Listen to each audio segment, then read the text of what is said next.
வாங்க அன்பானவர்களே, ஒரு சிறிய ஜெபம் செய்து சங்கீத புஸ்தகம் 1 வாசிக்கலாமா?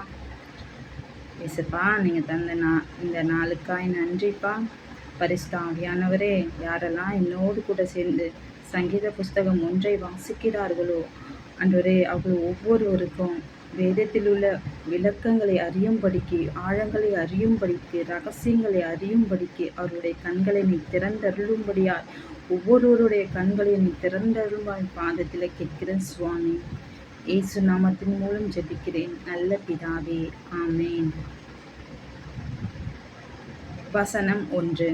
துன்மார்க்கருடைய ஆலோசனையில் நடவாமலும், பாவிகளுடைய வழியில் நில்லாமலும், பரியாசக்காரர் உட்காரும் இடத்தில் உட்காராமலும், கர்த்தருடைய வேதத்தில் பிரியமாயிருந்து இரவும் பகலும் அவருடைய வேதத்தில் தியானமா இருக்கிற மனுஷன் பாக்கியவான்.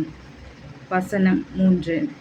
அவன் நீர்க்கால்களின் ஓரமாய் நடப்பட்டு தன் காலத்தில் தன் கனியை தந்து இலையுதிராதிருக்கிற மரத்தை போலிருப்பான். அவன் செய்வதெல்லாம் வாய்க்கும். வசனம் 4. துன்மார்க்கரோ அப்படி இராமல் காற்று பறக்கடிக்கும் பதரை போல் இருக்கிறார்கள். வசனம் 5.